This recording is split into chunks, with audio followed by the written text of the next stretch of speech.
My name's GuyKesTV, and for nearly 25 years I've been very lucky to make a living testing bikes and kit for magazines, websites and other media.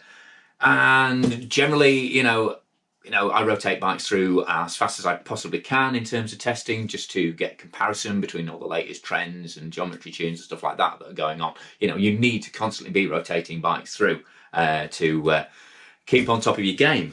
But every now and again, there's a bike that you have to send back really quickly that you wished you got more time on. So with everyone sort of starting to, well, a lot of people I'm seeing, building up project bikes during COVID with more time on their hands, I figured now was a good excuse to get my own special COVID project build underway. And also, because we can still ride here in the UK, which I'm amazingly thankful about, but it could be taken away at any moment. It's just becoming really, really obvious that a bike that brings out the absolute best in every metre of trail, that has real involvement, has real charisma and a genuine personality, is just so important. So I'm absolutely delighted that Si from Cotic has loaned me this Generation 3 FlareMax frame to use as the basis for what will hopefully be a very interesting kind of special build project. If you're worried about the fact that, blimey, they don't wrap that bike very well, I had already unwrapped it and got all the really nice, carefully taped and foamed bits and pieces off it. I just thought that wouldn't make much of a reveal, and I'm probably going to waffle on long enough anyway without me fighting with scissors and cable ties in front of you. So this is the Generation 3 bike. To be fair, not a massive amount changed between this and the Generation 2 bike, just some very small details in seat tube angle and stuff like that.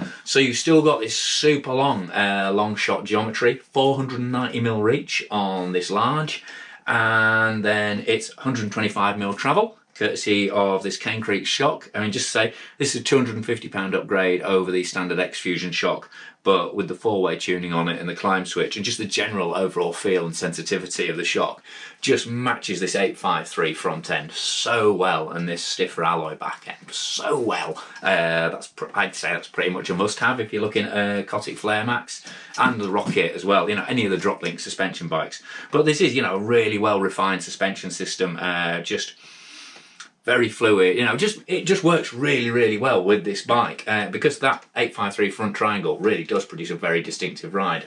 I mean, Si's been kind of evolving and developing every part of this bike for so long now, in terms of the sort of drop link series.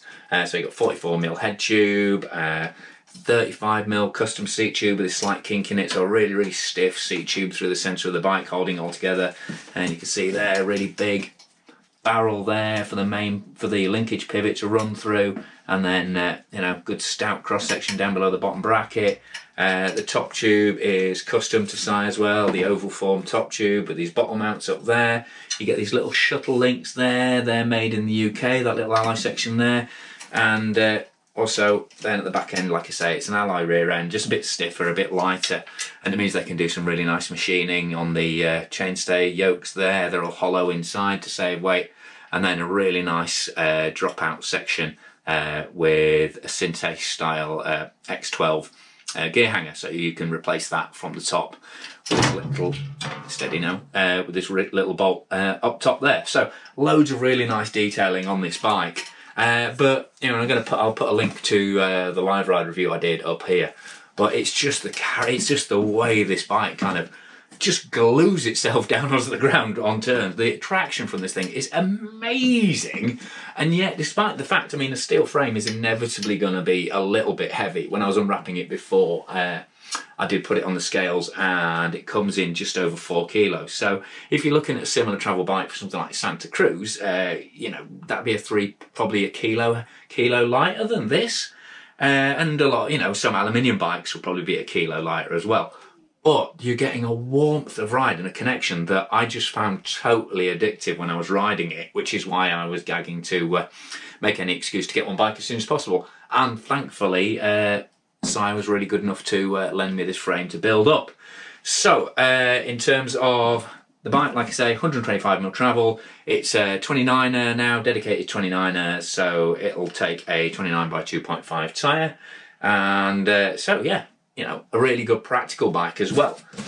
And then also in the box, I looked in here earlier as well, headset, Cane Creek headset to go with the shock there, a custom Hookit, another Sheffield-based company who make this custom sort of protection kit for the frame, and also from slightly further up the country, a Cotic branded custom fit re-strap frame bag for putting all my ride essentials down in the base of the bike there, where they won't rattle around and where they'll be best in terms of geometry placement as well, in terms of weight placement.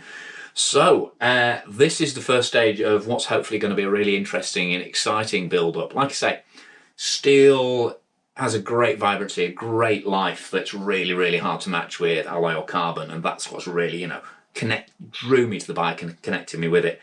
But I mean, it's designed to be built up with a 130 or 140mm fork, but I've got some interesting ideas to do with this, because I want to see just how much we can kind of take that agility and liveliness, which kind of belies its weight and makes it a really tenacious climber and a proper cross-country, back-country, down-country, whatever you want to call it.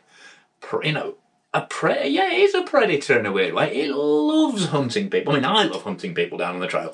And this bike it shares my enthusiasm, let's say that. So, I'm hopefully going to do something quite interesting with this build, and we'll see where it ends up on the scales by the end of it. So, massive thanks to Si and the team at Cotic. It's great to see. I'm not massive. I am slightly patriotic. There's nothing wrong with that. But it's great to see brands like Cotic, like Pace, even Orange, who are really small volume in the grand scheme of things, producing bikes that are not only distinctive and different, but also totally competitive with the big brands. I mean, on pricing, I mean, this is $14.99 for a really, really genuinely bespoke frame. I mean, the FlareMax isn't put together in Scotland. The Rocket has a Scottish front end, and the Flare, which is the 27.5 version of this bike, also has a Scottish-built front end. I mean, Si's desperately trying to kind of move more frames across that platform, but he just can't quite manage it just yet. But, $14.99 for a frame of this quality, that's excellent. And especially with the support you get from guys like, from Calver down in Derbyshire, where they're all based, the number of demo days they use for people, and you just hear that, people are having really, really good service from the small brands. And so it's great to be able to, hopefully put some interest and exposure their way on YouTube and other socials as I start building it up. Sorry, so he's been indulgent enough as this. I've got a shiny new bike. I'm really excited to show it to you because I think it's lovely and I like the way it rides. So I'm going to build it up. That's the short version here. And if you've been following some of the unboxings recently, you can see I've already got most of the build ready to put it together. So without rushing it, I'm hoping to get it together pretty damn quick. So make sure you subscribe and click for notifications to see that happening on YouTube. If you really like what I'm doing, please consider joining these excellent folks who pay a small amount per month to get exclusive, extended, behind-the-scenes edits that you won't normally find on YouTube. And that also, obviously makes the channel that little bit more sustainable in the long term. But thank you very much for watching this Cotic FlareMax Gen 3 unboxing. Start of hopefully a very, very interesting project. I'm GuyKesTV on GuyKesTV, feeling very excited about my new red bike.